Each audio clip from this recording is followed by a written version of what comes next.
Good morning, everyone. It's right at 9:01, so we're going to go ahead and get started. Thank you all for being here today. My name is Christina Adkins. I'm the Legal Director here for the Elections Division, and I will be offering this presentation today on reviewing your application for ballot by mail forms, or reviewing your ABBMs, as we call them. This presentation is very similar to one that was given this summer at our County Election Officials Election Law Seminar, in that we're going over the application form box by box. This is a little bit more of a condensed version. It's not going to contain all of the information that original presentation had, as we're focusing primarily on the form itself. There are also some modifications to the form since that time in response to some feedback we received from some county election officials and in response to legislative changes resulting from Senate Bill 1. So just note that this presentation, while it does have some similarities to the one that was given this summer, there are some additional or some new information related to Box 1, and it is a little bit shorter than the presentation that we did this summer at our election law seminar. So we'll go ahead and get started. One thing I do want to suggest, as I indicated earlier before the webinar started, that I did send out a reminder email this morning. I was having some Outlook issues, so I'm not sure how many of those emails have hit your inboxes yet. That reminder email had a copy of the presentation as I'd attached a copy of the presentation, and I'd also attached a copy of the ABBM form, a PDF of the application for ballot by mail form. If you did not receive that email yet, please take a, one thing I would suggest that you do is you can go to our website and pull off a copy of the new ABBM form and follow along with that, as we're going to be going box by box through that application, that having a copy of that new form in front of you might be helpful. All right, so let's go ahead and get started. I'm going to cover a number of different topics throughout the presentation today. Some of these a little bit more condensed than others, but we're going to primarily focus on what I have here as number 3, reviewing the ABBM form. So briefly, I just wanted to go over a couple of new law updates as it relates to voting by mail, because some of these new law updates do impact the way you review the application for ballot by mail form. So eligibility to vote by mail is defined in Chapters 82 and in Chapter 101 of the Texas Election Code. And there are a couple of new items that I want to draw your attention to. Coming from the legislative sessions that occurred this year, there are kind of 3 new categories that we want to make sure that you're aware of. The definition for disability was modified a bit, and we'll talk about that, the definition for disability here in a moment. But in addition to that, there was a new category created for those individuals that were expecting to give birth within 3 weeks before or after Election Day. That's now a specific option for somebody to vote by mail. Previously, it used to be like a subset of disability, and it still is to a certain extent, but it is also a little bit different from disability too, in that if an individual is using this as their grounds to vote by mail, they would only be authorized to receive a regular ABBM, or to submit a regular ABBM, so for a single election, rather than an annual ABBM. Now, all that being said, there may be other reasons why somebody is expecting to give birth within 3 weeks before or after Election Day.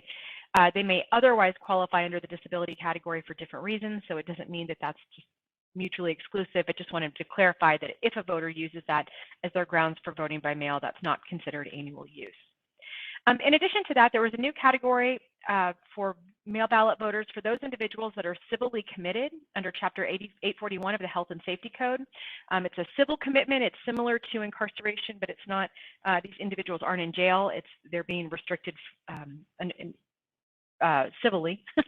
And this primarily affects a facility over in Lamb County for some voters there. So it may or may not affect your county.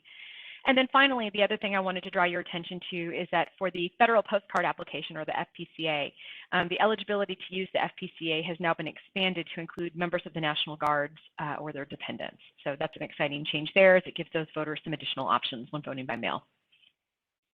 All right, so now I'm going to talk a little bit more about some of the other things I mentioned. The definition of disability. So this was modified a little bit. As I indicated before, the definition of disability was modified to include that somebody that's expecting to give birth within 3 weeks before or after Election Day is eligible to vote by mail. So it modified the language that was previously there with respect to pregnancy.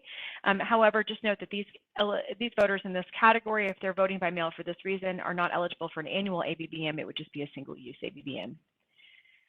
In addition to that, as I mentioned before, we created this new category of voters that have been civilly committed. If you're not sure what that means, you can always give us a call for more details, but again, that's primarily affecting voters in a facility out of Lamb County. And then again, expanding the FPCA eligibility to members of the Texas National Guard or National Guard of another state, and their spouses and dependents. House Bill 3920 also talks about eligibility to vote by mail, and that it tells you certain categories that do not entitle you to use the disability category. So this is kind of the opposite. These are items that the legislature has expressly stated do not constitute a disability for the purposes of voting by mail. That includes a lack of transportation, a sickness that does not prevent the voter from appearing at the polling place on election day without the likelihood of needing personal assistance or of injuring the voter's health, or a requirement to appear at the voter's place of employment on election day.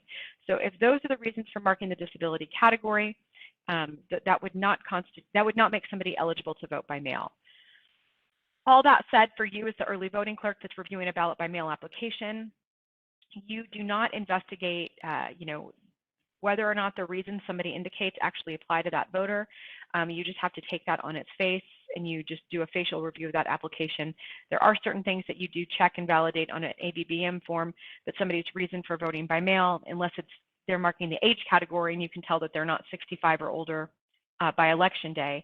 Other than that, you would not have grounds for rejection. This is just a really handy chart that I think it was Heidi Martinez that she created in our office. So I always like to include this in our presentations. And it's, again, in our presentation, just kind of summarizing the different types of ABBMs that are out there, or ballot by mail requests, including the FPCA, and some details related to each one. Another new law I want to make sure everybody's aware of, House Bill 1382. This is the ballot by mail tracker that we're going to be creating, or that we have created. The Secretary of State is required to provide this online tool so that individuals that have submitted an ABBM can track the status and location of their application and their mail ballot. We're really, really excited about this. This was something we were hoping to work on anyway, regardless of what happened with the legislature. We were looking at building this out as an optional program, but now with the legislature specifically requiring it, this is going to be mandatory for certain elections. But this ballot by mail tracker requires the early voting clerk to provide information to the SOS on a regular basis with respect to somebody's application and the status of their application. So this, as you can see here on the slide that I have, it outlines certain categories that have to be reported. This is to ensure that voters that choose to look up the status of their ballot by mail are aware of what's going on with their ballot by mail. So it's just meant to provide more information to the voters about where they are in the voting by mail process. This is a great thing, y'all. We're really excited about that. We will do a number of webinars related to the ballot by mail tracker to make sure that our county early voting clerks are familiar and comfortable with how this is going to work and with the information that's necessary. But do note that this had a January 1 effective date, so the legislature thankfully gave us some extra time to get this implemented, because this is it was quite an endeavor to get this built out the way we needed it to get built out. So we will have some webinars talking specifically about the mail ballot tracker. So be on the lookout for that schedule. I would expect to see those here at the very beginning of January. All right, so methods of submitting an application for ballot by mail. We're starting to get into the heart of the presentation today. There are two ways that a person can request a traditional application for ballot by mail. They can either submit the SOS official form, so the one that we prescribe, which is the one I'm going to be going over with you today, because we know that many entities that are out there and many voters tend to use the SOS official prescribed form. There's also something called an informal application. An informal application is an application that's essentially not our form, but has all of the required elements necessary to vote by mail. Do note that our form, the SOS prescribed form, is required to have certain pieces of information on there that may not be required for an informal application. Though I will say for any campaigns or voters or organizations that are creating their own ballot by mail form, using our form as a sample is a good way to go, and that'll make sure that you're meeting the requirements under the law. I will say that we have an advisory that's about to go out. I'm hoping to get this out today. It's on informal applications, or specifically campaign applications. A lot of campaigns like to use the application for ballot by mail form as a way to inform people about their campaign that's happening. A lot of candidates like to use those. And given that that's something that occurs so frequently and there are so many changes to the ballot by mail form that have occurred, we have an advisory that we've issued to assist those campaigns in determining whether or not the application form that they're providing is compliant with all of the new requirements under state law. So if you're using an informal application, there are some pretty basic things that the informal application has to have. Has to be in writing, has to be signed by the applicant or their witness, has to have the applicant's name and their registered residence address. That's very important, the address in which they're registered at. If it's different, it needs to contain the address at which the ballot is to be mailed to. And there are specific categories of voters that are eligible to have their mail sent to other areas. So we'll talk or other locations that they have to qualify for those the ability to have your ballot mailed to a different address, and we'll talk about that. Has to state the grounds or the reason for voting by mail and indicate which election it's for. So let's move on. Let's see here. For the informal application, this is another thing to consider. Informal applications are a little bit tricky now for individuals that are voting by mail by reason of disability, and that's because the application for ballot by mail the applicant has to affirmatively indicate the following statement. I have a sickness or physical condition that prevents me from appearing at the polling place on election day without the likelihood of needing personal assistance or injuring my health. Because that has to be affirmatively indicated by the voter on their application to vote by mail, makes it a little bit trickier for those informal applications, but just know that if anyone falls under that category, they can always request one of the SOS prescribed ABBMs. They can get that from you or your office. If the voter themselves is calling to request that, you're able to provide them a copy of that application for ballot by mail form. Additionally, we have those available from our office, and we are happy to send them out to people, and we do quite frequently. So just know that you can also direct voters to get that from our office. There have been a lot of questions in this area about providing applications to voters, and I'll talk about that here a little bit more as we get towards the end of the presentation. Again, for informal applications, there is that requirement for those individuals that are civilly committed. They're eligible for voting by mail. They would just have to indicate that on the informal application itself. And then, as I indicated before, we're going to be issuing an advisory for campaigns specifically targeted to the informal application itself that tells them what information is required, provided, depending on what reason they're using to vote by mail. But just remember that for those campaigns, if they're asking you questions, oftentimes they will try to get them vetted by the counties before they mail those out. A lot of campaigns reach out to our office to review them, and we're happy to do that. But if you are somebody that routinely, reviews application for ballot by mail forms for local campaigns, local candidates, to make sure they're legally compliant, just remember that there are some new things that are required, and we have to make sure that those campaigns have that new information on there. Otherwise, that application they're sending out won't be valid. All right, so now we're getting into the heart of the presentation, the formal application, the one prescribed by the Secretary of State's office. I'm going to go box by box on this form, and I'm going to talk a little bit about what each box means and answer some frequently asked questions along the way. So starting right off the top, let's look at box one. So box one, in the newest version of the ABBM that was released here in December to comply with changes related to Senate Bill 1, box one has two different components to it. I'm going to talk first about this component that's in red, and then eventually I'll switch over to the other side of the box. So right now we're talking about this voter information box, the first half of box one. So this is where the voter is going to tell you some of the required information they need in order for them to be eligible for an application for ballot by mail. This is the voter's identification information. So we know that a voter has to include their registered name, the name on their voter registration record. So their name, first name, last name, middle, suffix. We have all of those boxes there because sometimes we know that, particularly in like multi-generational families that maybe share a residence, having all of those details is relevant so that you know who specifically is applying for the ballot by mail. The next thing on here is their residence address as shown on the voter registration certificate. So we're talking about their registration address. What address are they registered at? And that's very important that they provide that information. There's another box later on in the ABBM form that addresses their mailing address, but for now, at this top box, when we're establishing eligibility from the beginning, we need to know what their registration address is. Below this, we have optional information. These are things that a voter is not required to submit.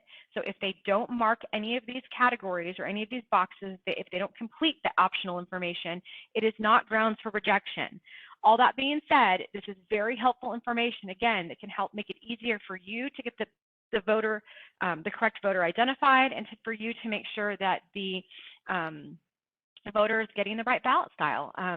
In addition to that, with the ability now to correct defects for certain reasons in a carrier envelope, having this email address and telephone number is very, very critical. So we want to make sure that if you're answering questions for voters, that you're encouraging them to at least fill out that part of the box, the email and telephone number, because it may be relevant in you trying to get in touch with the voter later if they have a problem with their voted mail ballot. All right. So moving on, we're now going to talk about the second box, this new part.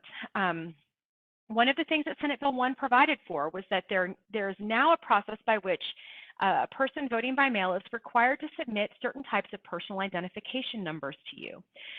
What the law says and what our new ABBM reflects is that a voter must provide first their Texas driver's license, personal identification card number, or election identification certificate number that's been issued by DPS. So that's the first thing that they should provide. If they do not have one of those numbers, their next option is to list the last 4 digits of their social security number. If they don't have either of those numbers, then there is a box on here where they can indicate that they have not been issued either number. The number that the voter provides in this box, it doesn't matter which one they provide, whichever one they provide, that number needs to be validated off of the voter's voter registration record. So this number that's here is not necessarily just for validating off the carrier envelope. I know there's been some confusion about that because the carrier envelope has been modified to include a space for those numbers. It's not so that they can match off of each other. It's so that they can match off of the voter registration record. What you're doing is you're looking to see if the number the voter provided matches what you have on file in the voter registration record. So it's there to determine, whether the person that's requesting the ABBM is the same person as indicated in your voter registration record. So that's what you're going to be doing with this box. You're comparing this to what they have in TEAM, essentially.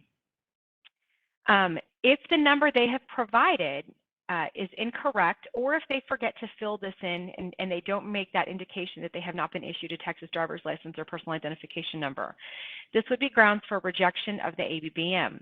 However, if the only reason for rejecting this ABBM is because of a missing number, or maybe they wrote an incorrect number, maybe they transposed numbers and so it doesn't exactly match what's in the voter registration record, they will have the ability to correct this defect, and there is a way to do that through the ballot by mail tracker. Again, we will provide substantially more details on this, on how this is going to work and how you need to process these. But what you need to know for now, when you're answering questions for voters about the ballot by mail process, is that this information has to be completed. They need to provide one of those numbers.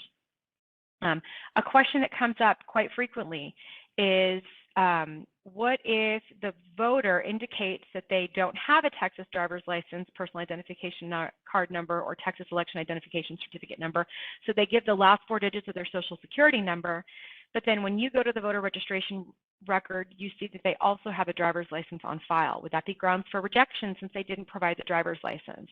The answer to that is no. If whatever number they indicate on here, if it matches what's in their record, then we're going to direct you to accept that application for ballot by mail form. And that's because there's a number of reasons why a voter may not have one of those, have that Texas driver's license number.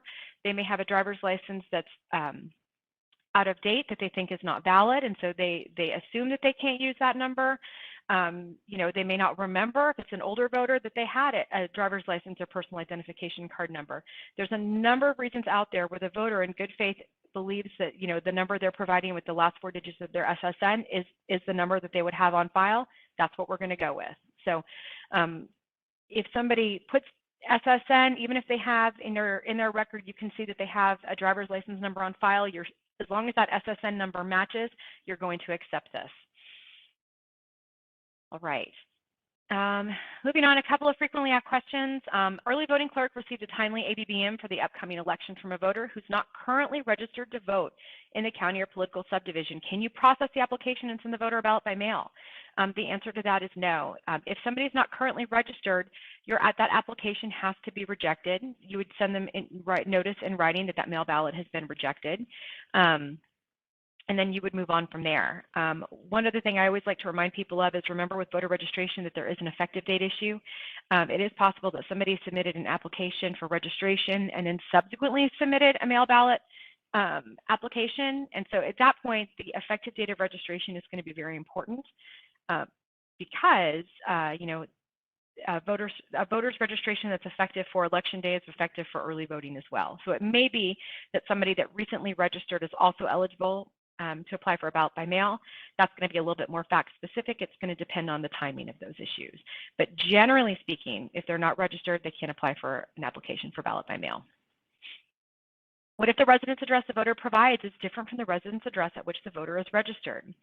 So as long as that voter is registered in the political subdivision holding the election and the address provided on the ballot by mail application, the ABBM, is also within the political subdivision holding the election. So if we're talking about a county election, for example, let's think about the constitutional amendment election in May. If somebody is registered in the county, but maybe they moved to another part of the county and haven't had a chance to update their voter registration. So their current registration address makes them eligible for that election, and their new address would make them eligible for that election. Then that ABBM would be processed, and the voter would be sent a statement of residence along with their balloting materials. So that's one thing to think about. Another way to think about this is if the voter would be eligible to vote in that election on election day through the process of fail-safe voting, then they would still be eligible to vote by mail. They would just have to do the statement of residence, just like a voter in person would have to complete a statement of residence.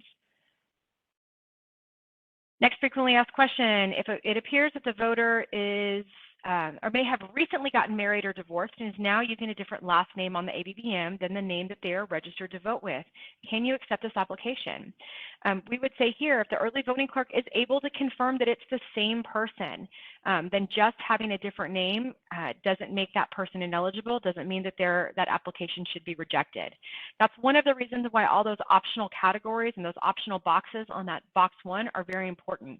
Because if you had somebody that recently changed their name, but you can tell from the address that they're registered at, the name, their first name possibly, their date of birth, all the other information provided that it is that voter, then you are welcome to go ahead and process that application and send it to them.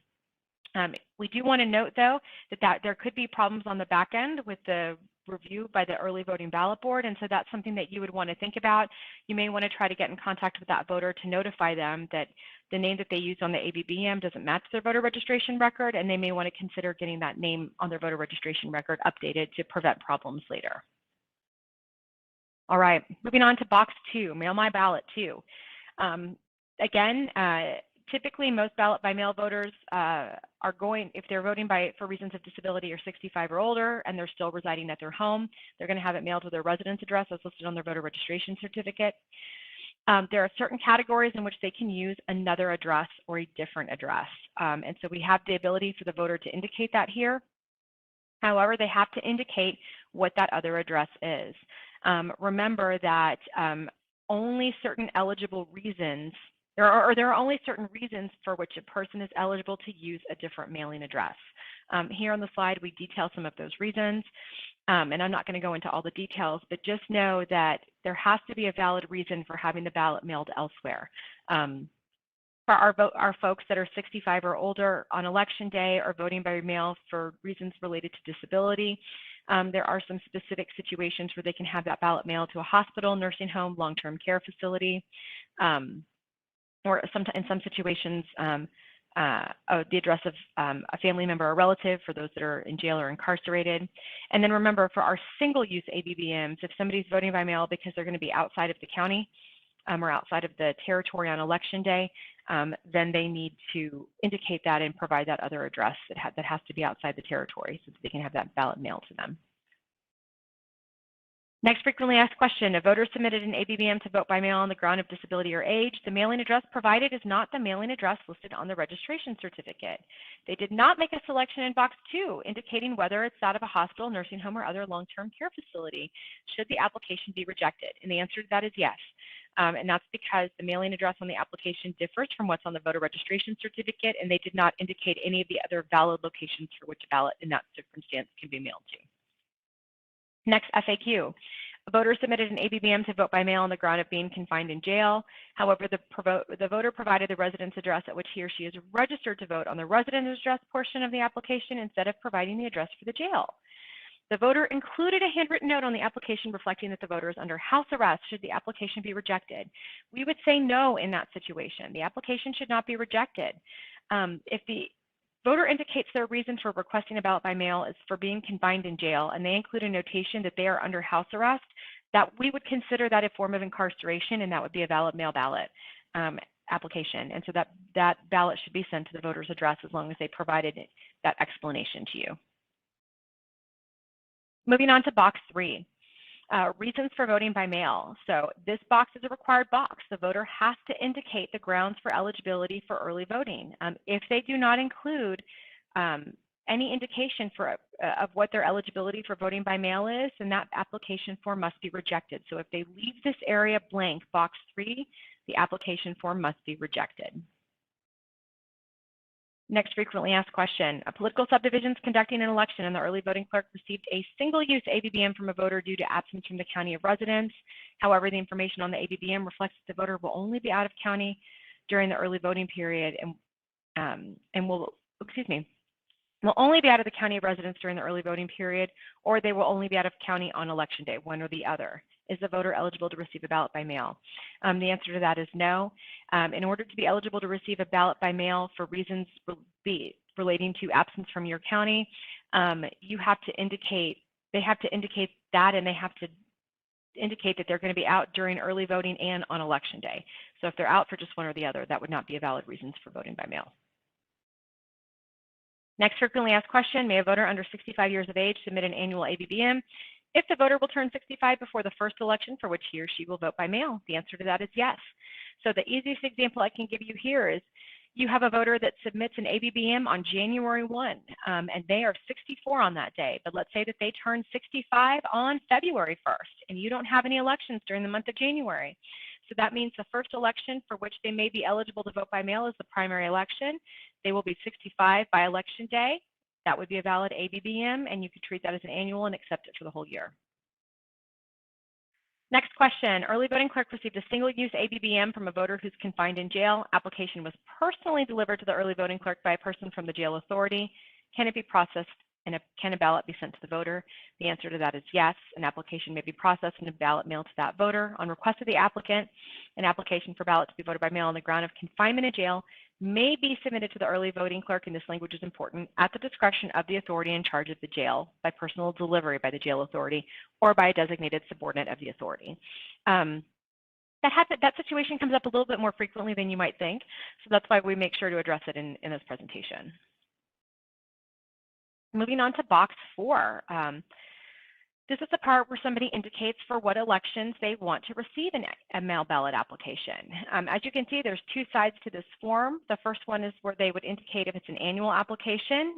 We try to provide some information here and to explain a little bit what an annual application is. It's hard to explain those nuances on the form itself, so remember there's more instructions on the back of the form.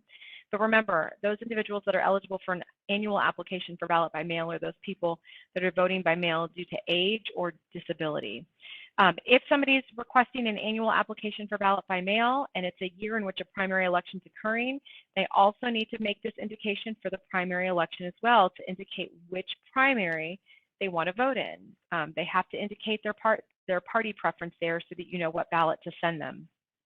Alternatively, you have voters that may not want to vote may not want to submit an annual ballot by mail application. In that circumstance, they would need to indicate for which election date they're requesting that mail ballot, whether they want any resulting runoff for it, and again, also if it's a primary election, they need to indicate their party preference. If a voter does not check any boxes on their ballot by mail request form, what happens in this situation? So if they don't indicate for what elections they want to vote by mail, what happens? Well, it depends on the elections within that calendar year. If an annual ABBM voter did not select any elections during a primary year, the early voting clerk would reject that ABBM for purposes of the primary election, but you would accept it for everything else. So an annual ABBM voter that leaves it blank, so they don't put anything in that box, but you can tell by their reasons for voting by mail that they qualify for an annual ABBM, you would accept it for its annual status, but if there is no indication for party primary, you would have to reject it for the party purposes, because you can't assume that you know what party's primary they want to vote in. You can't look at past voting history. You can't look at just preferences, with general preferences within your county. That voter has to make an affirmative indication as to what primary they want to vote in. If it's an odd numbered year, so like this year, 2021, where we don't have any party preference elections, if they don't select anything, they leave everything blank and they're otherwise eligible for an annual ABBM, then you would treat it like an annual ABBM and send them all elections for this calendar year. What if a voter submits an application on the ground of age or disability but did not select the annual application option and only requested a ballot for the primary election and the general election? If a voter only requested a mail ballot for selected elections and did not select the annual option on the form, you would not treat this as an annual ABBM. Instead, you would treat it as a request for the specific elections identified for the voter. So if they mark the specific elections, you treat it as a request for those specific elections. If they mark annual, you treat it as an annual. If they mark nothing, you still treat it as an annual, but you would only send them those elections for which party preference is not necessary. Next question. EV clerk received a single-use ABBM from a voter, but the voter did not indicate that they wanted a ballot for any resulting runoff, and we have a runoff election for our political subdivision. Do we mail the ballot a voter? No, the ballot should not be mailed to voter for the runoff election. An application for a ballot to be voted by mail may apply, or excuse me, an applicant for a ballot to be voted by mail may apply for the ballots for the main election and any resulting runoff, but a ballot for the runoff election should not be mailed if they didn't request that. So that any resulting runoff box is very important. Next question. Early voting clerk received a single-use ABBM from a voter after the deadline for that election. Voter requested a ballot for the main election and any resulting runoff on the application. So the political subdivision is having a runoff. Should the early voting clerk mail the ballot a voter? So in this scenario, they send in the ABBM. They missed the first election, but so it's not timely for the first one, but it is timely for the runoff. So yes, you would treat it as timely for that runoff, and ultimately send the ballot a voter. Okay, next box, box 5. This is where the voter must sign. It's important to note here that a voter, this has to be a wet signature. It has to be, in pen and ink, or in ink, or it can't be something that's digitally printed or digitally affixed to there. It can't be a digital or electronic signature. So it does have to be an original wet signature, with ink. If the voter is unable to sign or make a mark, and they have a witness and they're in the presence of the witness, so the witness can complete the witness portion on the application itself. So it's not necessary for the voter to sign if they're unable to. Again, if they have a witness supporting them and that's willing to witness the fact that this person's completing the ABBM, they can also do that. The main thing I think for you all to know here with this box is no electronic or digital signatures. Our next frequently asked question specifically addresses that. Early voting clerk received an application from a voter, but it contained a digital signature. May the application be accepted? The answer to that is no. Electronic or digital signature is not permitted. Also, a voter stamped signature is not permitted unless that stamped signature has been witnessed. Number 6, reviewing, if someone helps you complete the form or mails or emails or faxes the form, person must complete the witness or assistant portion below. So a voter is required to sign their application for ballot by mail. If they're unable to do so, they may have a witness sign on their behalf, but there is information that the witness needs to provide. It needs to comply with 1.011 of the election code in order for it to be valid. And so this box provides instructions for that person that may be serving as a witness to complete certain types of information and very importantly, to include their witness to the applicant or I'm sorry, their relationship to the applicant themselves. So just know that this box must be completed if somebody is going to be witnessing the ABBM. In addition to that, maybe somebody is able to sign or make a mark on their own, but they need assistance in completing the ABBM. So if somebody is assisting the applicant in the applicant's presence to either complete or mail or somehow send into you the ABBM, that person must complete the assistant portion of the ABBM. And so there's instructions here on how to do that. The key thing to remember here is that these are actions that are completed in the presence of the applicant themselves. So some of the campaigns will pre-fill certain types of information on an ABBM. For example, they might say, you know, I am a voter that is 65 years of age or older, and I wish to request an annual application for ballot by mail for all elections this year. So in that scenario, the campaign is, you know, making that statement or pre-printing that statement on there. That's not something that constitutes an assistant. It would be if somebody were in the presence of the voter and they were marking a box that said age 65 or older. So if they're, you know, assisting them in completing it in the presence of the applicant, then they have to complete the assistance portion. Next frequently asked question, how many annual ABBMs may a person witness in a calendar year? Unless it's a close relative of the voter or it's an early voting clerk or deputy early voting clerk serving as a witness for a voter, then a person may witness only one single-use ABBM per election in a calendar year or one annual ABBM for the entire calendar year. So just know that there's a criminal penalty associated with somebody serving as a witness for multiple ABBM forms. However, if somebody were to do that, it's not going to invalidate the ABBM. We're not going to penalize the voter for a mistake of the witness, but that witness could potentially be in trouble as they've committed a criminal act by witnessing more than one ABBM. Next question, may a political campaign pre-fill in certain information for the voter? For example, may the campaign include the voter's name, address, and the fact that the voter is submitting the application on the ground of being 65 years of age or older on election day? If the application is pre-filled, must the campaign complete the assistance portion? So campaigns may pre-fill in a voter's name and address and the fact that the voter is submitting the application on the ground of being 65 years or age of older. Those are all valid things that a campaign could, you know, pre-print or pre-provide on the application. Since they're pre-printing that, they're not in the presence of the voter, and it's not like they're helping the voter make selections. The voter on their own is reading that, determining how they want to proceed on that. So that would not be considered assistance. The one thing that I will always draw caution to you here on, though, is voting for reasons related to disability. Since the disability category now has a specific affirmation that the voter must make, I don't think that that's something that a campaign can fill in for the voter. The voter needs to be the one to make that affirmation that that statement applies to them. So that's something to be aware of and to be cautious about, and to, if you're answering questions for local candidates related to campaign ABBMs, to advise them to proceed with caution on anything related to disability.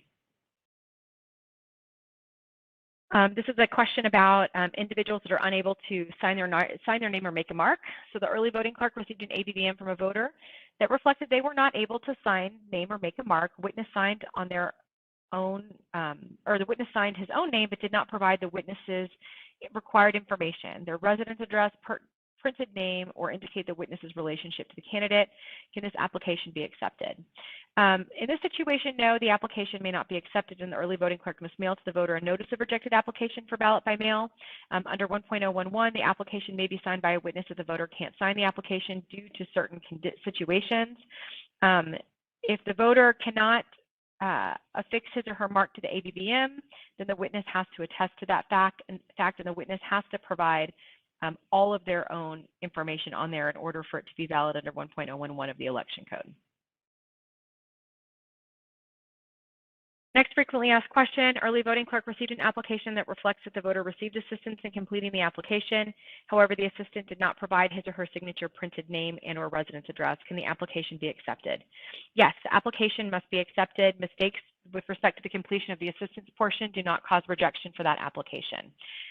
So while we're not going to penalize the voter in that situation, it's important that the assistant is aware of, or that the assistant, we're not going to penalize the voter, but the assistant subjects themselves to potential criminal penalty. Best practices when reviewing ABBMs. Early voting clerks should review the following items on the ABBM itself. So when you have an ABBM that comes into you, there's certain things that you need to be looking at. Look at first the timeliness of it. Was it received before the deadline is applicable for the first election for which it would apply? Did it come to you in a proper format? Was it proper delivery? So did it come to you by mail, by common or contract carrier? Was it sent in by fax or by email? And if it was sent in by fax or emailed, was the original application also submitted within 4 days? Did it go to the right person? Did it get to the right early voting clerk? The next two things are very, very, very important to consider. Registration status. Remember, as early voting clerk, it's important that you review their registration status on the front end, because if not, you're sending a ballot to somebody that may not be eligible to receive that mail ballot. So double check their voter registration status. That should be easy to do since you're already going to be double checking that personal identification number to ensure that it is that it matches what's on the voter registration record. Residence and mailing address. Did they identify the address at which they're registered at? And if they're mailing to some other address, do they have a valid reason for mailing to that other address? Do they meet those eligibility categories? And then additional considerations. Again, you're going to be looking at other eligibility reasons. If they indicated that they're going to be 65 or older on election day, is the voter actually, if you have their date of birth, can you tell that they're actually going to be 65 or older on election day? Things like that. We also recommend that when you receive that application that you provide some kind of date stamp to show that it's been received by the early voting clerk. Remember that you will also have to enter that information into the ballot by mail tracker to indicate so that the voter will know if they have be able to see what the status of their application is. And then accepting and rejecting ABBMs. If you're accepting that ABBM, you're going to indicate that. That will be indicated in the mail ballot tracker. And so the voter can determine what the status of their ballot is at that situation. Remember that if you're going to be rejecting an ABBM, you need to mail or otherwise deliver that notice of rejected application for ballot by mail. We're going to have two different forms for you to choose from. We're going to have the standard notice of rejected ABBM that you're familiar with. It's going to have a few additional reasons on there, but we're also putting together, or have put together rather, another additional notice form that can be used specifically for those individuals that have missing or incorrect personal identification numbers. That form provides a little bit more detail on how they can correct that defect in the ABBM, and so that's why we've created a special form just for that reason. If somebody has more than one reason for rejection, maybe they have a missing or correct DL or SSN, but they've got other problems with the application, maybe they didn't indicate a valid grounds for voting by mail, then we have our standard notice of rejected application for ballot by mail where you can do that. Because in that situation where they have more than one thing wrong with the application, more than just the personal identification numbers, then their only remedy in that situation is to submit a new ABBM. When you send out that notice of rejected ABBM, remember that you must include a new ABBM if the original was received on or before the 18th day before Election Day, and you have to keep that rejected application on file and attach a copy with the rejection notice. And then finally, as we've done quite an effort, we've made quite an effort to highlight transparency issues related to the election process. Remember that there are certain provisions in the Texas Election Code that speak to the eligibility for the public to see and review information on these applications for ballot by mail. A copy of an ABBM is not available for public inspection except for the voter until after the first election, the first business day after the first election for which that application is submitted. So for many counties, that's going to be the primary election, but there are a number of counties in Texas that I know have January and February elections related to vacancies, Article 11, Section 11 elections for cities with vacancies. So if you have that election first and you have an ABBM that's valid for that election, then after that first election, that ABBM becomes subject to public information requests. Remember that the originals of the ABBMs and the carrier envelopes are not available for public inspection until after they have been delivered to the custodian after the election. And then finally, early voting rosters. Remember that our early voting rosters, that information, there's different timeframes upon which that information becomes subject to public information. And with the posting of early voting rosters on your website and the submission of that data to the SOS for posting on the SOS website, that's all done to increase transparency and to provide information to the public as quickly as possible about ballot by mail, a person's status as to who's voted and who hasn't by mail. So these are all good things that help show people where we are in the process and can help provide confidence to voters as to where we are in the process. On the flip side of that, though, that means there's more scrutiny on the elections themselves, and it's important to remember that we need to do what we can to make sure that that data is as accurate as possible.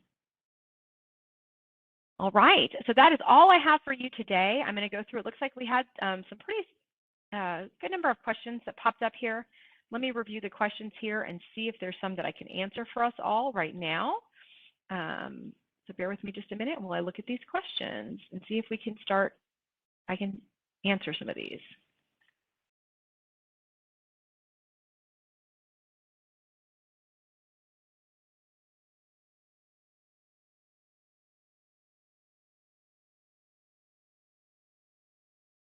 Somebody asked if people can request an ABBM by calling the office to request an ABBM.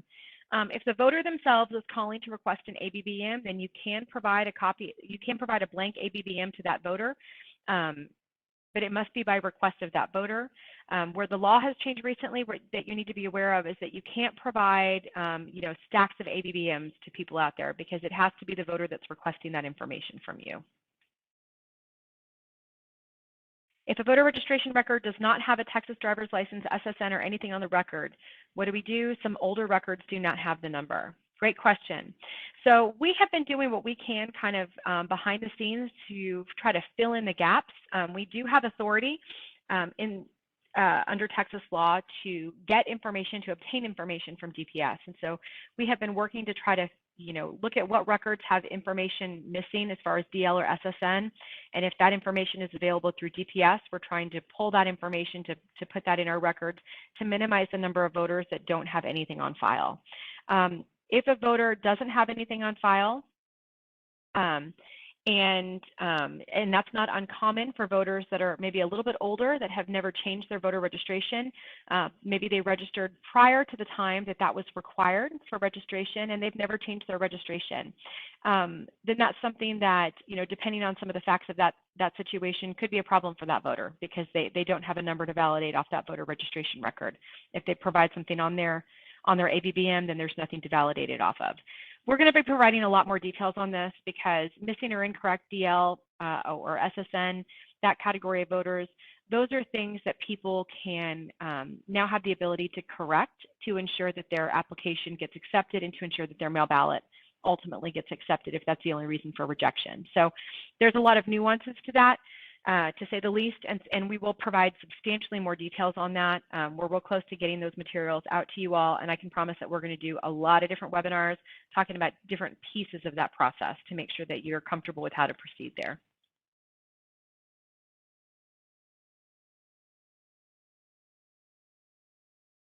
A lot of questions about this. If you only have the last 4 digits and not of the SSN and not a DL, or maybe you can see that you don't have a DL in the team system, but the voter uses that. Remember that if they provide a number that's missing, or they provide a number that's incorrect, so it doesn't match what's in team, or they provide a number that maybe you don't have in team, there is going to be an opportunity for the voter to correct or fix that. And we'll talk more about that process. And so this is going to be an adjustment. There's going to be a learning curve here, and we know that there's a lot of questions related to that. Just know that we're doing the best we can to try to get that information fleshed out as best as we can to cover as many scenarios as we possibly can. And then we will be providing that additional details to you a little bit later.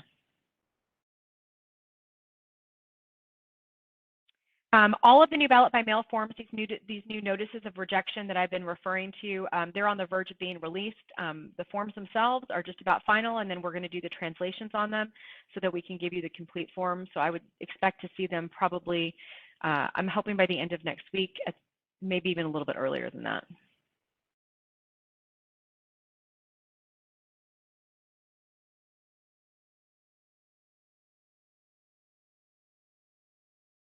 Looks like we have a lot of questions about the ballot by mail tracker.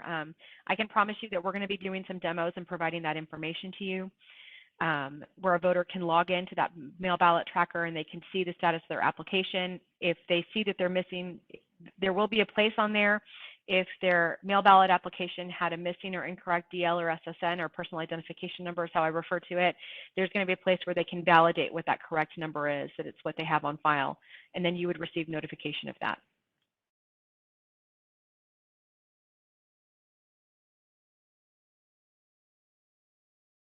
So the question is, for folks that are working at a nursing home, how many forms can they witness? If they're a close relative of the applicant themselves, then there are no limits on what they can witness. But if they are not a close relative of that individual, then there are limits. The limits on ABBMs are that they can only witness one ABBM.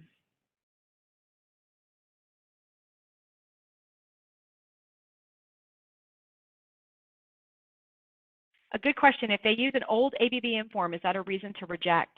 And the answer to that is going to be yes for most circumstances. And the reason why is because the old ABBM forms do not have a place for a person to include their driver's license or personal identification number. So that old form will likely result in a rejection for that reason. Now, if that's the only problem with that form is that it's missing the DL or SSN, maybe their reason for voting by mail is age. And so they don't have any additional affirmations they have to make, then there may be a way for that form, you could do a rejection for that form, and they might be able to correct that missing or DL or SSN by utilizing the ballot by mail tracker.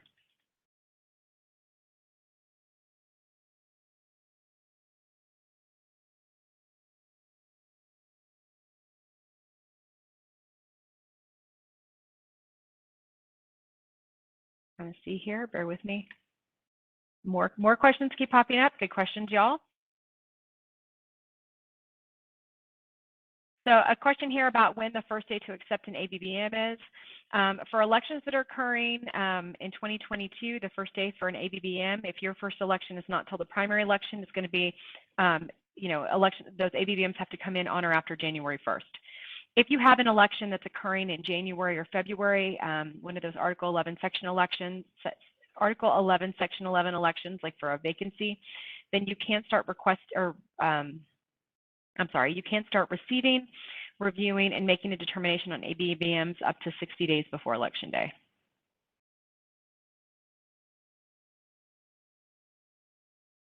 There's a couple of questions that people are asking that I'm not really quite sure what they're asking about. And so since I can't dialogue with you on this, if I'm not answering your question, then shoot us an email.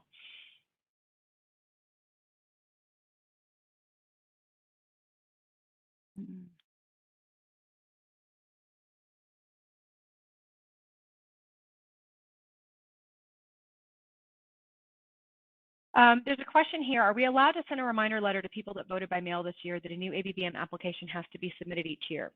I would be very, very careful about doing anything like that because the law has changed so that there are limitations on what our election officials can do with respect to soliciting an ABBM or sending out ABBMs to voters that are unrequested. So I would be very careful about doing anything like that that could cross those lines. Another question related to this, can a spouse request at the same time that they request their own, or does the spouse have to ask? Oh, I see. I think the question here is, can a spouse request an ABBM on behalf of their spouse?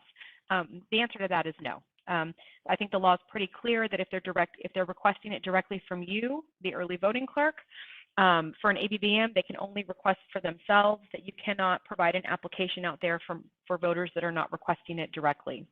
In that situation, you might want to refer them to our office because our office does have the ability to provide ABBMs in reasonable quantities, and so they may be able to request multiple from our office.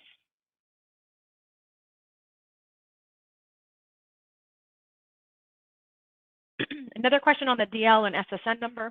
Excuse me just a moment. All right. Another question on the DL or SSN number. Let's see here. It says that if somebody puts, maybe they put DL on the application, but they've got SSN on file. Well, actually, let me read that again. If the voter provides the opposite number of what's on their registration file, how would we handle it? I.e., DL is on file, but they provide SSN. So if you have a driver's license on file, and they provide their SSN, and you go to the voter registration record, and we have the SSN on file, then you would go ahead and accept it. If there is no SSN on file, then you would reject it. The voter would have the ability to correct that defect, and so that would hold that date for them. And if they correct that defect, that mail ballot application would be processed. Mail ballot tracker will in fact be implemented for the primary election. It's going to be live here in just right after the first of the year. And at that time, we're going to be providing pretty substantial demos on this and working with everybody on that.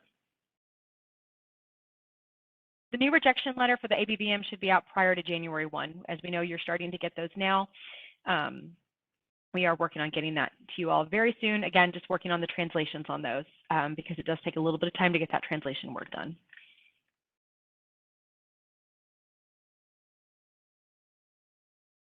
Another question, if a voter fills out an application for a November 2021 election, is it good until November 22 or of the following year or only till the end of 2021? The answer to that is ABBMs that were received for maybe elections occurring this November are only good till the end of the calendar year.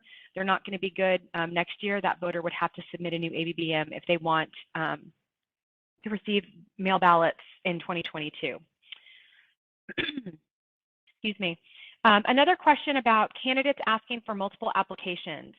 If candidates are asking for multiple applications from your office, multiple ABBMs, I would not provide those applications to them. I would direct them to our office to request applications, as there are limitations on what you can provide and whether you're facilitating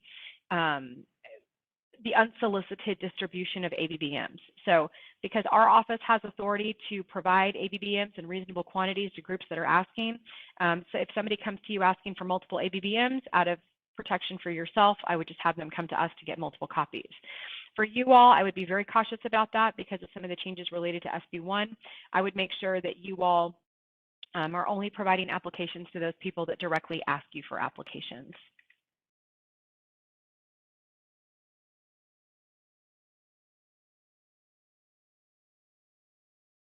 The mail ballot tracker should be live right after January 1. That question's come up several times.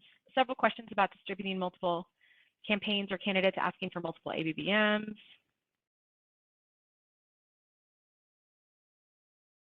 Okay. One other question about the FPCA. Great question, and then I think we'll wrap up here. Whether or not the FPCA has changed. At this time, it has not changed. I know FBAP was looking at making modifications, and they had some possible revisions that they were shopping around and that were open for public comment.